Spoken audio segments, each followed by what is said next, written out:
नमस्कार, मुद्दा देख रहे हैं आप और मैं हूं आपके साथ ज्योति सांगपान। कांग्रेस विधायक अशोक अरोड़ा और पार्षद प्रतिनिधि में हाथापाई का मामला लगातार तूल पकड़ रहा है।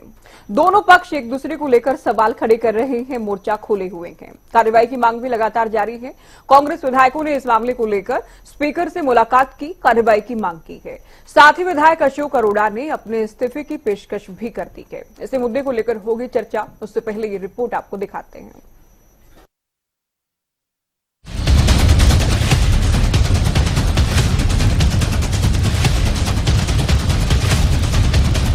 पिछले दिनों थानेसर नगर परिषद की बैठक के दौरान हंगामा हुआ। बैठक में कांग्रेस विधायक अशोक अरोड़ा भी पहुंचे थे। यहां उन्होंने एक पार्षद प्रतिनिधि की मौजूदगी पर सवाल उठाए। दोनों पक्षों ने एक दूसरे पर जमकर निशाना साधा, जिसके बाद बात हाथापाई तक पहुंच गई। संवैधानिक अपनी जिम्मेवारी को निर्वाह करने में जो बाधा जिन लोगों ने और जिन अधिकारियों ने करी है, इसके लिए उनको प्रिविलेज। तो मैंने तो स्पीकर साहब से यही कहा है कि अगर हम लोगों के अधिकारों के लिए वहां जाते हैं, लोगों की लड़ाई लड़ते हैं और वहां अधिकारों की लड़ाई लड़ते समय अगर हमारे कोई लोग इस प्रकार से दुर्व्यवहार करेंगे, हमारे को गालियां देंगे, हमारे ऊपर हाथ उठाने का प्रयास करेंगे, तो अगर इनके ऊपर कोई कार्रवाई आप नहीं करोगे तो फिर हम जो अपनी लोगों के अधिकारों की रक्षा नहीं कर पाते तो फिर एमएलए रहने का भी कोई अधिकार नहीं। मैं तो आपसे यही कहूंगा कि इनके खिलाफ कार्रवाई करो, क्या मेरे को कहते हो इस्तीफा, तो मैं इस्तीफा दे दूंगा। ये विवाद 23 मई को हुआ। उसके बाद अभी तक भी ये मामला शांत होने का नाम नहीं ले रहा है।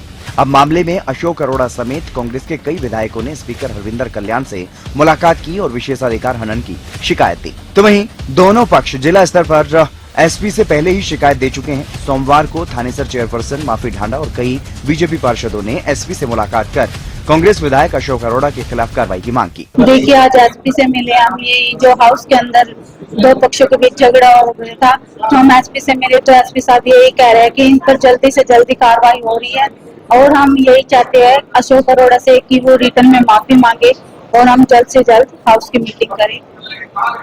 एसपी साहब से बातचीत हुई है तो एसपी साहब से भी अगर समझौता होगा तो माफी के बदल नहीं। देखिए, समझौता तो होएगा। हम सभी पार्षद बहन सभी यही कहते हैं कि अशोक अरोड़ा रिटर्न में माफी मांगे और जब भी उनको मीटिंग के अंदर बैठना अलाउड किया जाए। मामले में दोनों पक्षों की तरफ से अपने अपने दावे किए जा रहे हैं और एक दूसरे पर कार्रवाई की मांग की जा रही है, लेकिन होगा क्या, ये तो आने वाला वक्त ही बताएगा। फिलहाल प्रदेश की सियासत में ये मुद्दा चर्चा का विषय बना हुआ है। Bureau report, Haryana news.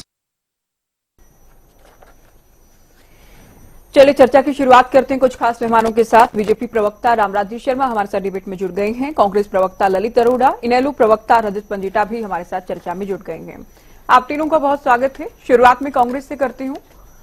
Arora जी, आज आपके विधायक अशोक अरोड़ा समेत आपके अन्य विधायक स्पीकर से मिलने पहुंचे हैं, वहां अपनी बात रखी गई है। पहले भी प्रशासन स्तर पर भी सीएम से भी इंसाफ की मांग कर चुके हैं। अब जबकि स्पीकर से मिले हैं, कोई उम्मीद है आप लोगों को, कोई आस है इंसाफ होगा, आप लोगों का पक्ष सुना जाएगा?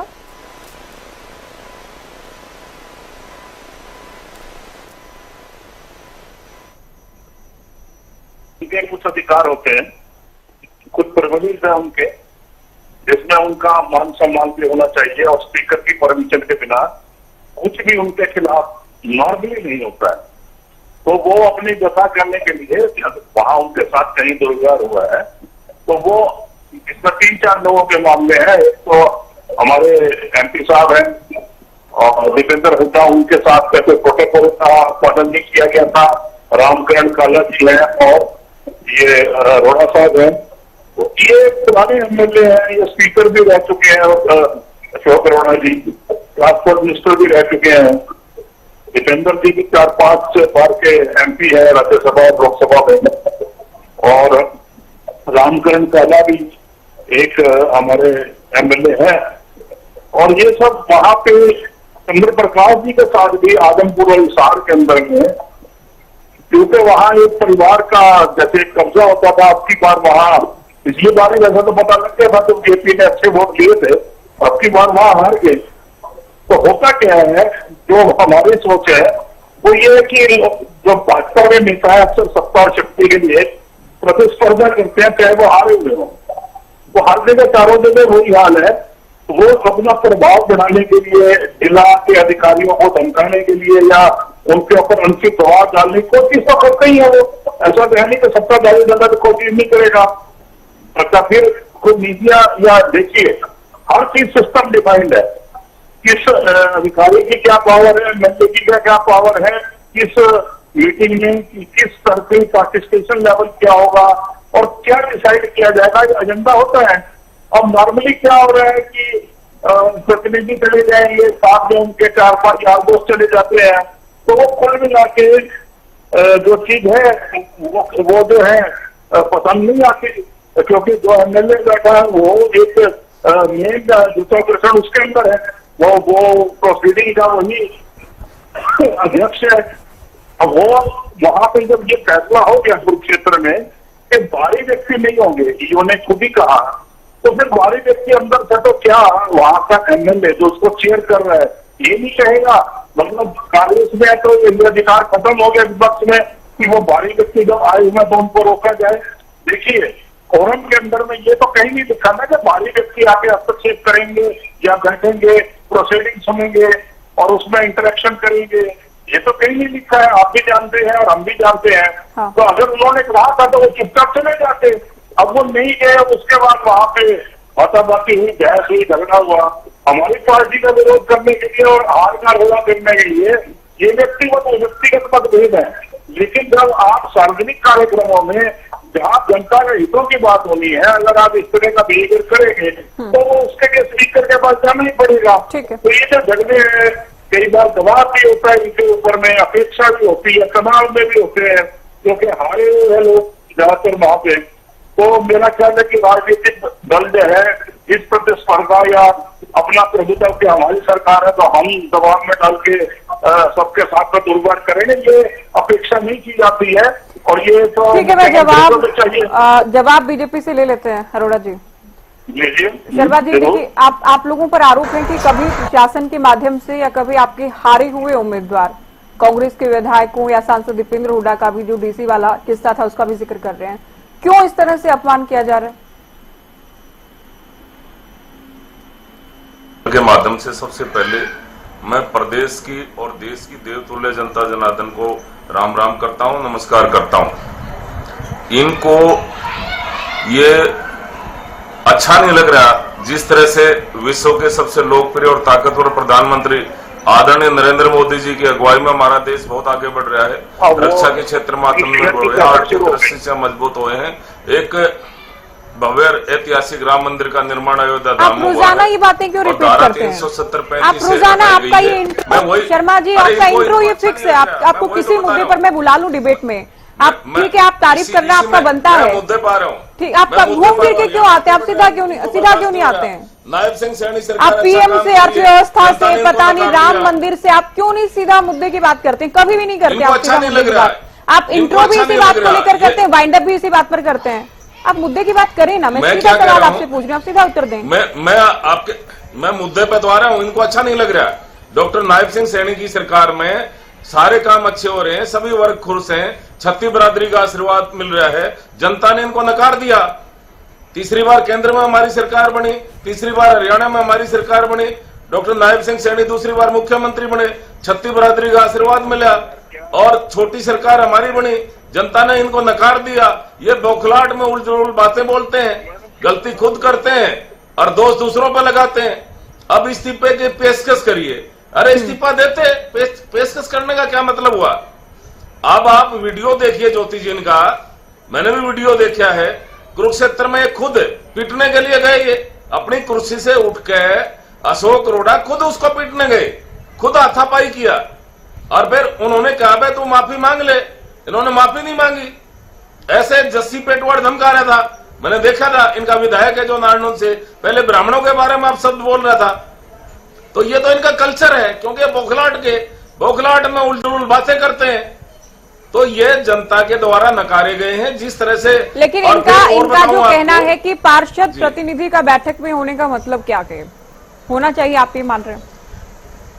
देखो ऐसा है, जो नियम कानून बनाए गए हैं, संविधान से हमारा देश चलता है, संविधान से हमारा प्रदेश चलता है। जो संविधान के अनुसार जो वहां पे जो अधिकारी था, अगर इनको कोई शिकायत थी उस अधिकारी को करते ही हो सकता है उन पार्षद को छोड़ने के लिए आए हो, वो महिला है उनको छोड़ने के लिए वहां आए हो, और इन्होंने ऑब्जेक्शन करना चाहिए था, वहां जो अधिकारी जमा उसको करना चाहिए था। ये खुद तो पीटने के लिए चले गए वहां पे। आप इनका वीडियो देखिए ना एक बार, वीडियो आपके चैनल वीडियो पे मैंने चलाइए। खूब देखा है, देखिए जस्टिफाई तो दोनों ही हाँ। पक्षों का जो बिहेवियर है नहीं किया जा सकता किसी भी सूरत में, ना विधायक का ना पार्षद ऐसा ही का। पीटने, लेकिन आप ये ना समझें कि पार्षद महिला है तो उन्हें छोड़ने के लिए कोई ना कोई आएगा या बैठक में उनके साथ बैठेगा। आप महिलाओं को इतना कमजोर मत समझिए। नहीं बैठक में नहीं बैठे थे वो, बैठक में बैठे थे वो, बैठक में वो बैठे थे। देखिए दोनों ही पक्षों का बिहेवियर बिल्कुल सही नहीं है, हम नहीं जस्टिफाई कर रहे हैं। लेकिन कांग्रेस जो सवाल पूछ रही है, मैं आपसे, मैंने वही सवाल पूछा, क्या ये ठीक था उनका इस बैठक में शामिल होना, जो कि वो कह रहे हैं कि वो होते ही आए हैं शामिल पहले भी। मैं इनेलो को चर्चा में जोड़ रही हूँ। पंजेटा जी, ये कांग्रेस जो कह रही है, इन्होंने शिकायत करनी चाहिए थी, ये खुद पीटने के लिए जा रहे थे। हाँ, दोनों ही ओर से देखिए तू तड़ाक हुआ है, दोनों ही अपनी कुर्सी छोड़कर भागे हैं। नहीं गलत हुआ है, दोनों ही ओर से हाथापाई हुई है। कानून हम वीडियो के आधार पर ये कह रहे हैं, दोनों का बिहेवियर गलत है। अभी आप रुकिए, मैं इनेलो को चर्चा में जोड़ रही हूँ। पंडिता जी, तो पीटने के लिए जा रहे थे उनको। कांग्रेस जो आरोप लगा रही है और कांग्रेस विधायकों की ओर से आज जो शिकायत दी गई है स्पीकर को, इनेलो कैसे देख रही है इसे?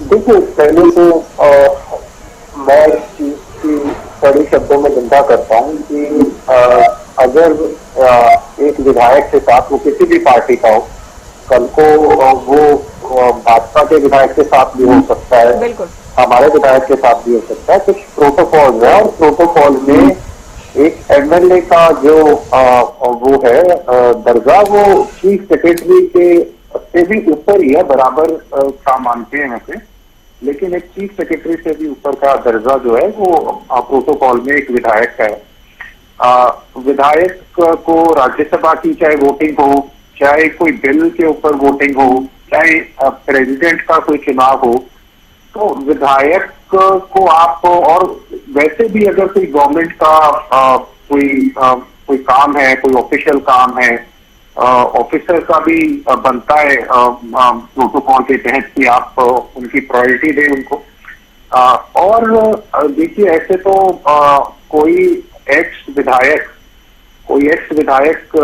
मुझे नहीं लगता कि वो जो विधायकों की सीटिंग है 90 विधायकों की, बिल्कुल, वो हाउस के अंदर आके रैकेट क्रिएट कर सकता है।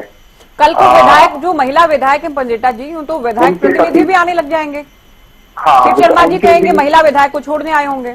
महिला विधायक को छोड़ने नहीं आ सकते, और जो भी पोस्ट है, अगर कोई महिला विधायक के साथ साथ कोई महिला ऑफिसर भी है, जिस पद के ऊपर जो नियुक्त है, चाहे कोई आईपीएस है, उनके हस्बैंड का कोई काम नहीं बनता, चाहे सरपंच भी है, पावर उनकी है, साइनिंग अथॉरिटी वो है, सारी ऑफिशियल ड्यूटीज उनकी है, कल को कुछ होगा तो केस उनके ऊपर होगा। तो ये पहली बात तो एक भारी व्यक्ति का विधायक को ये पूछना कि तू कौन है, हाँ।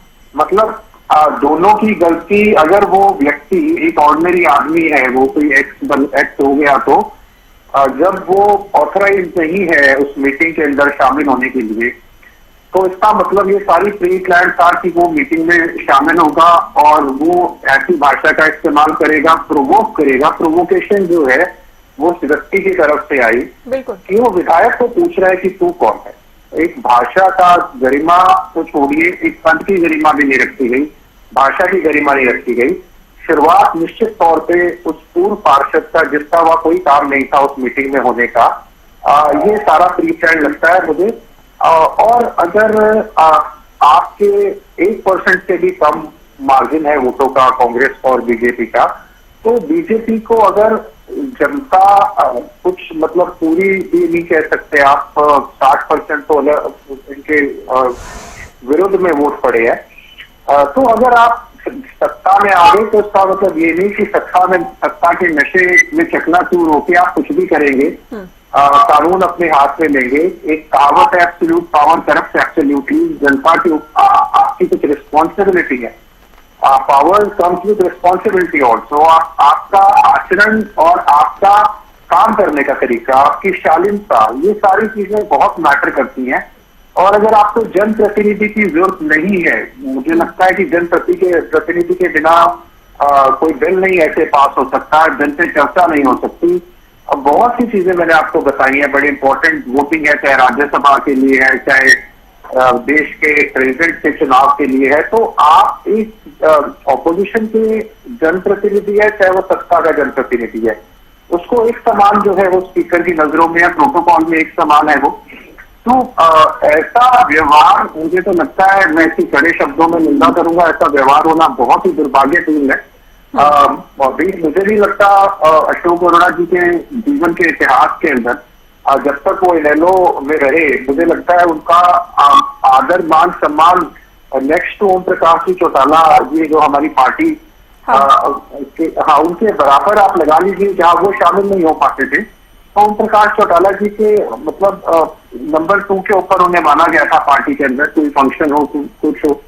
तो ऐसे व्यक्ति को, इतना एक सीनियर व्यक्ति है, इतने सीनियर पद के ऊपर वो रहे हैं, पार्टी के 17 साल प्रदेश अध्यक्ष रहे हैं, और ऐसे व्यक्ति कोई भी आकर अगर उनके साथ कोई बदतमीजी करता है, मुझे लगता है इसकी कड़े शब्दों में निंदा करनी चाहिए। शर्मा जी कुछ कहना चाह रहे हैं, इसका एक दूसरा पक्ष ये भी है अरोड़ा जी, बिल्कुल ठीक कह रहे हैं पंजेठा जी। आ रहे हैं शर्मा जी आपके पास भी। अब शुरुआत भले ही पार्षद प्रतिनिधि की ओर से की गई हो, कुछ भी हो कि बैठक में आना गलत था, शामिल होना गलत था, शुरुआत जो की गई थी वो गलत था, लेकिन अरोड़ा जी से भी तो इस तरह के व्यवहार की अपेक्षा नहीं की जानी चाहिए ना, कि जिस तरह से वो क्यों आपा खो रहे थे जब स्पीकर इस पूरे मामले को लेकर आश्वासन दिया है कि जो भी दावा किया गया है कि ठीक है जांच हो गया, जो भी किया जाएगा, लेकिन उनका बिहेवियर, उनका व्यवहार, उनका जेस्चर भी ठीक नहीं था एक वरिष्ठ नेता के नाते। ये आप मानते हैं? देखिए मैडम, ऐसा है कि प्रोवोकेशन अगर कोई वहां लोग करेंगे, पहले उन्होंने विनम्रता से कहा कि भाई लियो साहब आप इनको बाहर करिए, क्योंकि ये मीटिंग में जो है नहीं बैठ सकते, ना ही इनवाइटेड है, ना बैठ सकते हैं, क्योंकि ये इस कमेटी के मेंबर नहीं है। ये जो पिछली बैकग्राउंड है वो भी देखिए ना, बार बार फिर वो जो भी मैं नाम, हालांकि मुझे पता है लेकिन मैंने भी वीडियो देखी है, तो वो जो बातें करने लगे, तो हो सकता है अरोड़ा जी को कुछ ऐसी बात जो हमारे नॉलेज में नहीं आ रहा प्रोसेस कर गई हो, लेकिन आप ये भी तो देखिए ना कि प्रोवोकेशन कैसे हुई। दूसरी बात, प्रिविलेज होता है एक एमएलए का, किसी भी पार्टी का हो। मैं आपको बताता हूँ, पीछे मैं किसी जगह बैठा था, वो एमएलए साहब आए तो मैं किसी और पार्टी के थे, मैंने उनको अपना काम दिया, इसलिए नहीं कि मैं बहुत ज्यादा सभ्यता की बात है कि जब वो आए हैं, एमएलए हैं, इलेक्टेड रिप्रेजेंटेटिव है किसी जगह से, उनका हक बनता है उनको चेयर दी जाए। तो ये कोई इसमें तो बड़प्पनबाजी बात नहीं है, उनका स्थान है। एमएलए जो है उसका भी कम से कम 50,000, 80,000, 90,000, 1 लाख वोट मिले हुए अपने इलाके में, तो उनका प्रतिनिधि है वो। इसी तरह से मान लीजिए थानेसर में अगर वहाँ जो भी सुभाष सुधा या कौन मुझे नहीं पता, वो अगर हार गए हैं, तो ये कहीं ना कहीं ये इतिहास तो है ना कि वहां जाके भी ये क्यों चेयर कर रहा है, तब तो मैं करता आ रहा था। आप इसका क्रोनोलॉजी समझिएगा ना कि भाई जो जिला विकास निगरानी समितियों की बैठक है, कौन चेयर करेगा उसको? हमेशा ही जो हमारे लोकल एमएलए या एमपीज हैं वो इन मीटिंग में चेयर करते हैं, कोई आज से थोड़ी हो रहा है, पिछले फिर से यही हो रहा है। तो अब रोहतक में भी ऐसे हुआ था, भाई एक सांसद है, वो पार्लियामेंट के अंदर में उसका एक स्थान है और वो उसको कोई लेने नहीं आएगा, तो उस पर देखिए समस्या हर जगह है। अब ये क्योंकि इनकी सरकार है, तो अगर कोई अभद्र भाषा करेगा या मारपीट की धमकी देगा, गाली गलौज करेगा, तो फिर वो सदन का जो सदस्य है, एमएलए जो है किसी पार्टी का, जैसे भाई पंजेठा जी है, मेरे से उनकी फेस नहीं देख पा रहा हूँ, तो उन्होंने भी यही कहा है कि गरिमा बनाए रखनी चाहिए ना। तो सत्ताधारी जनता को कोई ड्यूटी नहीं है, मैं ये कह रहा हूँ गरिमा दोनों की ड्यूटी है, और शुरुआत कौन कर रहा है? इस तरह आदमपुर में क्या हुआ था, चंद्र प्रकाश जी का अपमान हुआ, चंद्र प्रकाश जी तो कुछ नहीं बोले वहां पे, तो वहां क्या हुआ था वहां भी देख लीजिए आप, रामचरण जी ने क्या गलती करी थी। ऐसा नहीं है, मेरा मतलब है कि अब उन्होंने अपना स्पीकर को बोला है, उसके बाद जो है जो हमारे राज्यपाल है बंडारू दत्ता, उनसे ही मुलाकात करेंगे। भाई ऐसे तो आप हमारी आवाज बंद करने की कोशिश करें या मीटिंग का डेकोरम खराब हो।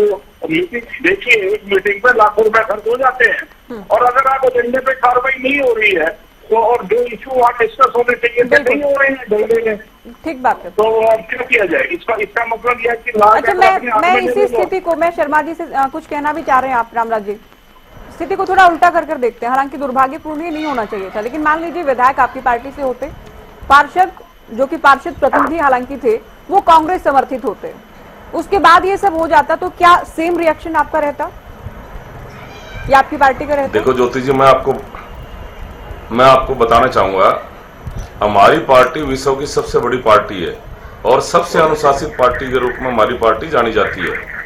और जहां तक अरोड़ा जी की बात है, आप वीडियो देखिए, शुरुआत अरोड़ा जी ने किया है। नहीं, तू कौन है वाली बात तो देखिए, उकसाया तो गया था उनको, हालांकि वो उनसे भी उम्मीद नहीं की जाती। नहीं, फिर कानून, अरे आप पढ़े लिखे हो, आप विद्वान, आप पढ़े लिखे हो, आप समझदार हो, विधायक हो, जनता के प्रतिनिधि हो, पूरा हिंदुस्तान आपको देख रहा है, क्यों वीडियो बन रही है, तो आप यही मानसिकता परिचय देंगे? ये तो इनकी पार्टी में लठम लठा हो रहे थे, इन्होंने ये समझ लिया या भी नहीं लठम लठा हो लो।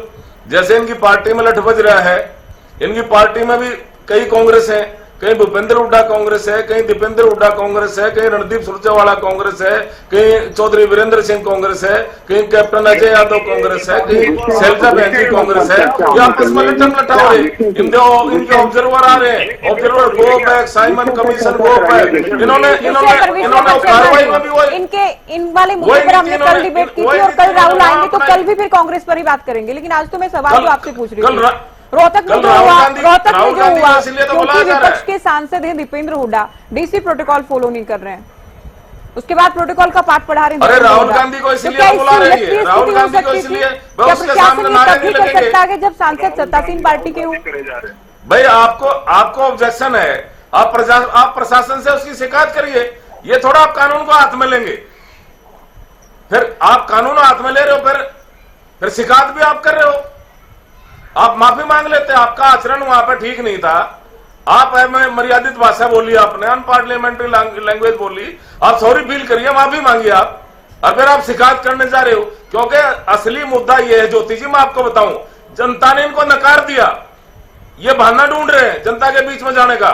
जिस तरह से तीसरी बार केंद्र में हमारी सरकार बनी, प्रदेश में हमारी सरकार बनी, छोटी सरकार हमारी बनी, डॉक्टर नायब सिंह हमारे मुख्यमंत्री दूसरी बार बने और जनता के बीच में रहते हैं, 24 घंटे जनता में समर्पित रहते हैं, छत्ती बिरादरी का आशीर्वाद उनके साथ है।